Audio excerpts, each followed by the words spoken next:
प्रेम से बोलिए आनंद कंद भगवान की।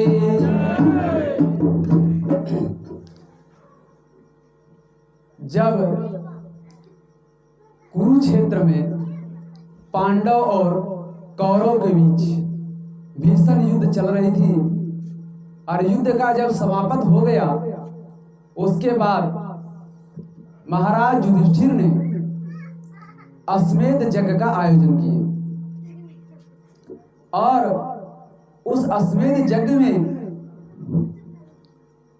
नियम होता है कि एक घोड़ा छोड़ा जाता है और वो घोड़ा जितने राज्यों को पार कर जाए वो राज्य उस घोड़ा छोड़ने वाले राजा का हो जाता है। अश्वमेध यज्ञ का यज्ञ हुआ, राजा युधिष्ठिर ने अश्वमेध का यज्ञ का घोड़ा को छोड़े और उस यज्ञ में युधिष्ठिर जी महाराज बहुत सारे धन ब्राह्मणों को दान किए और इतना दान किए कि ब्राह्मण को ले जाने में असमर्थ हो जाते थे। दिल खोलकर दान किए और उस घोड़ा को रक्षक के रूप में भीष्म पितामह अर्जुन को घोड़ा को रक्षा करने के लिए साथ में भेज दिए। अब घोड़ा जहां जहां जा रहा था उस जगह पर अर्जुन को देख करके कोई भी राजा उनसे युद्ध करने के लिए नहीं चाहते थे, आत्मसमर्पण कर देते थे और वो राज हो जाता था पांडवों का।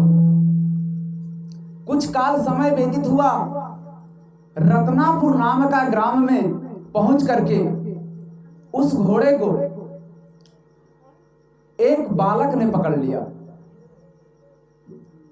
और उस बालक का नाम वीरध्वज था, जिसका एक नाम और था ताम्रध्वज, जो बचपन से ही युद्ध कला में निपुण था। उनके पिताजी का नाम मोरध्वज और उनकी माता का नाम विद्यारिका रानी थी। गांव का नाम रत्नापुरी था, राज्य का नाम रत्नापुरी था। जब उस बालक वीरध्वज ने युधिष्ठिर के घोड़े को पकड़ लिया, तब अर्जुन जाकर ताम्रध्वज को और उस बालक को समझाते हैं।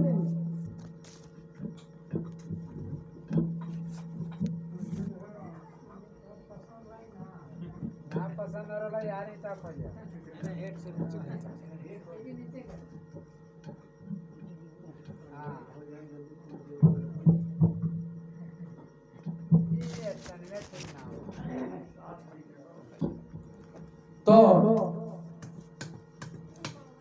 उधर जब घोड़े को पकड़ा गया तो अर्जुन कहते हैं, ये बालक, इस घोड़े को छोड़ दो।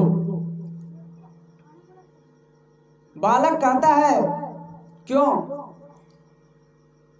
मैं इस घोड़े को नहीं छोड़ सकता। तब अर्जुन समझाते हैं कि यह घोड़ा खेलने के लिए नहीं है, यह घोड़ा अश्वमेध का घोड़ा है, अश्वमेध यज्ञ का घोड़ा है और अभी तक किसी राजा ने इसे पकड़ने का साहस नहीं किया, तुम भी इसे छोड़ दो। वह ताम्रध्वज यानी वीरध्वज जो था, मोरध्वज का लड़का, वह कहता है कि मैं क्षत्रिय हूं और क्षत्रिय किसी का दास नहीं बन सकता, इसीलिए मैं आपको चुनौती देता हूं, हे अर्जुन, अगर तुम में शक्ति है तो मुझसे तुम युद्ध करो। अर्जुन कहते हैं, देखो बालक, बाल हट को छोड़ दो और इस घोड़े को भी छोड़ दो। जब किसी प्रकार से वह बालक नहीं मानने लगा, तब अर्जुन ने कहा, ठीक है, मैं तुझे एक बाण के द्वारा तुम्हें अपनी माँ की गोद में बैठा देता हूं।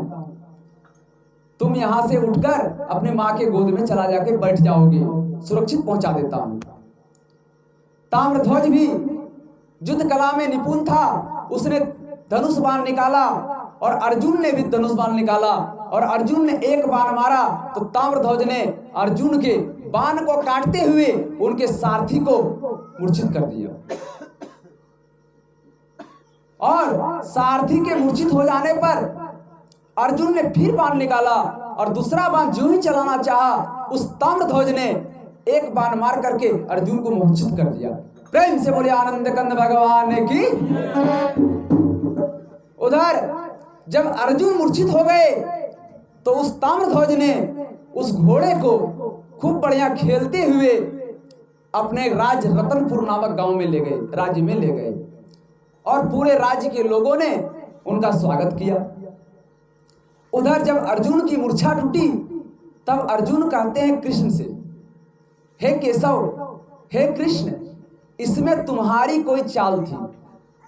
अगर तुम्हारा चाल नहीं होता तो वह बालक मुझे मूर्छित नहीं कर पाता।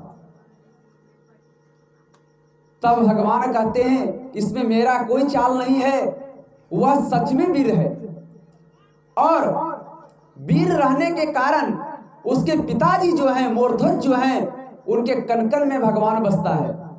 वह भगवान नारायण के बहुत बड़े भक्त हैं और बहुत बड़े दानी भी हैं। इस प्रकार के बातों को सुनने के बाद अर्जुन कहते हैं भगवान से कि हे भगवान, हे केशव, तुम मेरे सखा हो और पक्ष ले रहे हो मूर्धज का, इसके मतलब कुछ बात है प्रभु।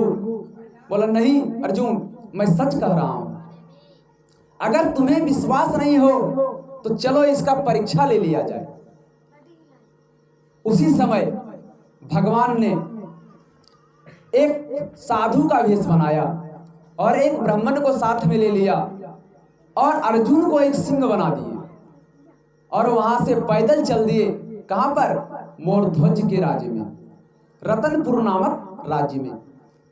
जब रतनपुर नामक राज्य में पहुंचे तो पहुंचने के बाद वहां पर सबसे पहले भगवान, जो साधु रूपी भगवान थे, उन्होंने जाकर द्वारपाल से कहा, हे द्वारपाल, जाके राजा से कह दो कि बहुत दूर से तीर्थ यात्रा करते हुए दो राजा, दो साधु, दो पंडित यहाँ पे आए हुए हैं जो आपका दर्शन करना चाहते हैं।